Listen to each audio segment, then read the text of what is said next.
So I'm not sure when you all will be watching this, but today is the last day of the school year at the schools that I work at. And so every last day of school, at the end of every school year, I come to a specific park and I work out a little bit. And thankfully, I can work out now. Thankfully, some of the symptoms of carbon monoxide poisoning have gone away and I'm able to work out. But I come in, work out, and reflect. And nothing super profound. I just think about the year, think about certain things that happened. And I was thinking on my walk down here, to work out, and luckily I had my camera. I was thinking about something interesting that I noticed in certain students this year, and so that, accompanied by some questions that I've recently asked some of my tutors now that we're friends, sparked a video idea. And so this video is basically, I'm not sure the exact title, but it will be something to the effect of why arrogant language learners always speak poorly and they make slower progress. So as I was walking down here, I was thinking about instances this year where I've noticed that certain students, I don't know if it's because of their personality type, I don't know what it is, certain students would not like to be corrected. They would, visually, excuse me, visibly rather, I could visibly see the distaste in their faces, in their emotions and everything when I would correct them for speaking improperly or using incorrect grammar or, improperly pronouncing a word. And I started to think like, this is illogical, right? My job here is, and again, it wasn't frustrating at all. I was just thinking about it, right? And I was like, this is illogical for some of these students to do this. This is the minority, the large minority of students. That's an oxymoron, but it's the minority of students. But I have noticed that some students that have made a lot of progress very quickly in their English growth sometimes have a certain response when they're corrected or when you try to guide them in speaking correctly or saying things that sound more natural. And I was thinking specifically about an instance this year where I had a student. I'm not going to say where the student is from nor his grade or any identifying information, but what I will say is this student has not been in the United States for over a year and is already reading at at a good level. I'm not going to say what grade level. He's already reading at a great level. He can communicate. His teachers, some of them wouldn't even know that he just came from his country of origin less than a year ago. And I remember distinctly, maybe a month ago, he was saying a word, and I was like, what are you saying? I'm not sure what you're saying. Are you saying spit? He's like, no. He said this, I'm not going to say this because this is a racial epithet, I think. I'm not familiar with all of them. But he was saying spit with the K sound at the end. So I assumed, again, he was saying spit, like as if he were saying spit, but he was putting the K sound at the end. And so I'm like, hey, don't say that word. That's an inappropriate word, right? That's not a good word. And he se puso un poco enojado, like he got mad. He's like, no, spit. And he said the word again. I'm like, I understand you're not saying that word right because the word that you're saying is a bad word. He's like, no, spit. And he says the same word. And he's frustrated, visibly frustrated, upset. Again, he's a child. Their brains haven't even developed. But again, I was just wondering, like, what causes that to happen? Why would someone who's learning a language, who has someone here to guide them through that process, why would they get upset when that person's trying to teach them how to say that correctly? Essentially, what he was trying to say was the word speak, speak, but he was saying it with the E sound, the EA sound, as if it were just a straight I, like the word spit. Those of you who know what racial derogatory term I'm talking about is what he was saying unintentionally. I then decided to ask some of my tutors that I'm still very cool with. I started to ask them like, hey, what did you notice about me as a student of English? Like, just your general opinion. I think I'm very good at questioning, and so I started to probe them by asking them this. And what they told me was like, well, Michael, I like that you always studied, you always came to class with questions. I also loved how you never got upset if I corrected you. They were like, you'd be shocked how many learners, how many students get frustrated when you correct them, when they're saying things completely incorrectly. They'll be saying caballo, and they're trying to say cabello. They'll be saying things like that, and then when you correct them, they get upset with you, or they leave you a bad review on iTalki or whatever. I'm like, really? That's a thing? You're like, Michael, sí, así es. O sea, and then after they told me that, les voy a hablar en español un poquito, me puse a pensar en ese pelado, ¿no? O sea, ¿por qué el pelado se enojó? Porque estaba tratando de corregirlo, ¿no? O sea, corregir el error que estaba cometiendo. Estaba diciendo una palabra despectiva y se enojó cuando le dije, como, papi, no se dice así. And so it's just interesting. And so I'm going to talk about in this video, if you are one of those people, an arrogant language learner, someone who does not like criticism, does not like correction, two things are going to happen. And I think I mentioned this at the beginning of the video. You're going to speak poorly. Your accent will be bad. Your grammar will be bad. And on top of that, you're essentially going to fossilize, crystallize, cement negative speaking patterns. Okay, and so let's get into those things now. I've talked for about 5 minutes. I want to get into it pretty quickly from here. So again, guys, keep in mind, I'm working with children, and so I'm not taking any of their responses personally. Again, they're children. Their brains have not even developed yet. Regardless if they're 12 years old to 18, still, their brains have not developed yet. They're children. But what happens, and this student that I'm describing is not the only one that's done that in the past. Again, it's not the majority, but some do.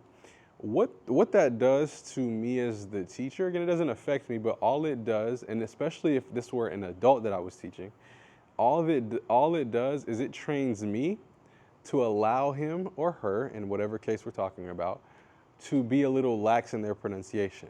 It basically trains me to step back a little bit because I don't want to, you know what I mean, rock the boat at all, get this person upset when I try to correct them. So all I'm going to do is I'm going to step back. If they say something semi-audible, semi-comprehensible, bueno, se entiende, like you're understood, okay? And so what does that do for the student, unfortunately? Again, this is not what I do, guys. I'm just saying, I'm using my specific example to connect this analogy, or it's not an analogy, but connect these ideas here. What does that do to the student? That reinforces negative speaking patterns consistently in the student because they've trained their teacher to not respond when they're saying things incorrectly. Thereby, the teacher is going to permit them to say things incorrectly, and then that is going to solidify over time. And then that's where you have somebody that's been speaking Spanish for 5 years that still sounds like they have had no training in the language, they've had no experience in the language, because possibly the way that they responded to correction was negative, okay? The other thing, the more likely a student is, again, in general, quítame a mí, en particular, de esta situación. Take me out of the situation. All it does also is, I lost my train of thought. Give me a second. I remember now. So also all it does is trains errors in grammar. Why? If I know that when you use he, she, or it as the pronoun, as the subject of a sentence in English, the following verb, typically with the exception of to be able to or can, the following verb ends with an S, right? He has, he has, she sees, it does. That's the conjugation pattern that English follows. If I notice that a student, again, I'm saying I hypothetically, guys, if I notice that a student, every time I say, hey, it's not he have, it's he has. Oh my gosh, it's not that serious. Okay, it's not that serious. Hágale pues, papi. Hágale. Me importa, me da igual, right? And so, again, what I would caution anybody who watches my videos in particular from doing is being the person that I'm describing. You kind of want to be the antithesis, the opposite of what I'm describing. You want to be an open book. To this day, again, I'm going to say it confidently, I speak Spanish fluently, but if a child who's a native Spanish speaker tells me, Señor Benjamin, or Mike, or Michael, Miguel, they say, Michael, you need to change the way you're saying that, or you're saying that a little weird. I change it. I am not some all-knowing wizard. I'm not an expert. I am a humble learner of a second language. And what has that facilitated? It's facilitated not perfect pronunciation, but I would argue proper pronunciation of the Spanish language. It's also facilitated a solid understanding of Spanish grammar down to different filler words that I feel comfortable correcting myself with, because people have corrected me with those things and I've demonstrated to them a willingness to be corrected. I think in general, guys, and this is a side note, this is a very short video, I don't know if it makes sense. Again, the whole point of this video is that you're basically self-sabotaging when you have a perspective that's arrogant or cocky when you're learning a language, or defensive or dismissive, anything like that. You're essentially, like I've mentioned before, you're training the person that's teaching you to allow you to make mistakes. I think part of this point, guys, is personal, because just as a person in general, and again, I can only be myself. These videos are coming through the filter of Michael Benjamin, right? I just in general don't like that perspective. I'm indifferent to them, but I really don't like to be around people who are know-it-alls.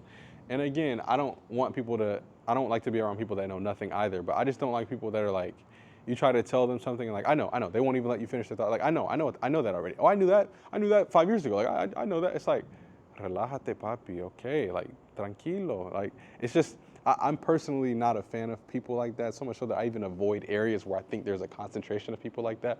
But either way, the key point here is, and again, I mentioned that because that might make me a little biased in this point. Maybe you all disagree. Maybe you have a counter argument to my argument here. It's just something that I've noticed. It's a quick video that I wanted to make before I thankfully am able to work out again at this park on this last day of school. And it was just a part of my reflection process. Let me know in the comments what you think below. Do you think that being an arrogant learner, and when I say I'm saying that with a little bit of exaggeration there, but you know what I mean. Just, is the word pompous, arrogant and pompous, are they synonyms? I don't know, but you get what I'm saying. That personality type, that approach to learning a second language, and in particular Spanish, do you find that lends itself to creating Spanish speakers that speak poorly, that don't speak well, that have horrible accents, and that really are missing out on the beauty and benefit of correction? Let me know what you think in the comments below. I am not going to jinx myself, but I'm approaching 120 days since my last exposure to carbon monoxide. That's when scientists and doctors say that the symptoms should completely go away. If that were to happen in a couple of days, I'm not that far away from that. Guys, I will be traveling a lot this summer. I'm going to be traveling either way, but I'm saying a lot to Latin America. And so I'll keep you all updated with those videos if that's something that you want to see. I have a lot more videos listed in my phone as well in the notes section so that you guys stay entertained and educated. I appreciate it. Lo aprecio como siempre. Hasta la próxima, chicos. Ciao. Bye-bye.